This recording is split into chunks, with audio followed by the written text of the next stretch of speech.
Well, well, welcome to the study. My name is Ron. I do host this show, and it is Christians Aren't Sheep. This is where the eagles gather to meditate on God's Word for a few minutes. Got my flossing toothpick here. I should take that out of my pocket. Yes, so where was I? Oh, yeah. I do want to thank uh, Ben for your faithful comments. And to Jamie, just want to let you know now that I found your email in the junk mail. I check the inbox and the junk mail now daily, so I shouldn't miss any emails. Okay, all right, good.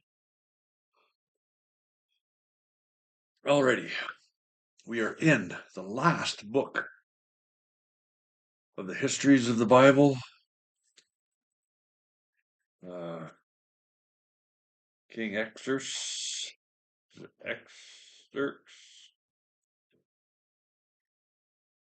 gave his queen Vashti a boot, the boot. And in chapter 2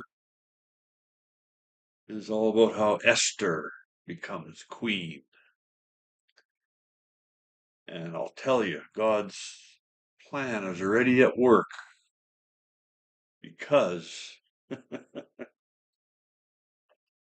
there is some melodrama coming up. Sometime later, King Xerxes promoted Haman to the most powerful position of the empire. All the king's officials would bow down before he passed by, for the king had commanded. But Mordecai refused to bow down or show him respect. Then the palace officials at the king's gate asked Mordecai, "Why are you disobeying the king's command?" They spoke to him day after day, but still he refused to comply with the order. So they spoke to Haman about this, to see if he would tolerate Mordecai's conduct, since Mordecai had told them he was a Jew. When Haman saw that Mordecai would not bow down or show him respect, he was filled with rage. He had learned of Mordecai's nationality, so he decided it was not enough to lay hands on Mordecai alone. Instead, he looked for a way to destroy all the Jews throughout the entire empire.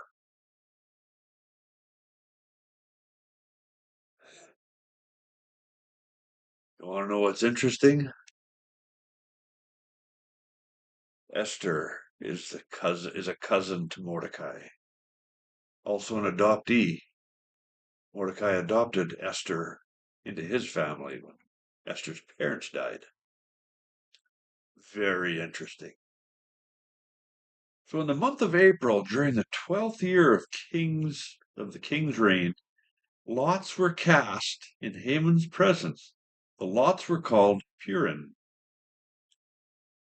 to determine the best day and month to take action, and the day selected was March 7, nearly a year later. Then Haman approached the king and said, "There is a certain race of people scattered through all the provinces of the empire, who keep themselves separate from everyone else. Their laws are different from those of any other people, and they refuse to obey the laws of the king. So it is not in the king's interest to let them live. If it please the king, issue a decree that they be destroyed, and I will give 10,000 large sacks of silver to the government administrators to be deposited in the royal treasury." That is quite a price to pay for a hit job.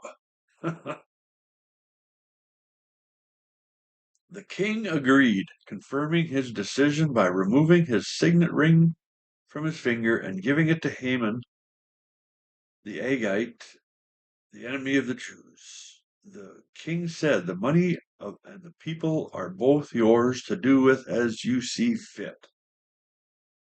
So on April 17, the king's secretaries were summoned to decree, and a decree was written exactly as Haman dictated it.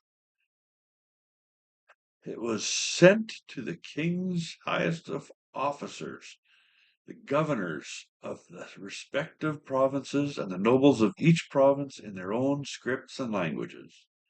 The decree was written in the name of King Xerxes and sealed with the king's signet ring. Wow. So the Jews are to be eradicated in the next 11 months, or in 11 months. We'll continue this story tomorrow. Proverbs 2:6. For the Lord gives wisdom. From his mouth flows knowledge and understanding. Yeah. Y'all have a great night, God willing. We will see you tomorrow. Take care.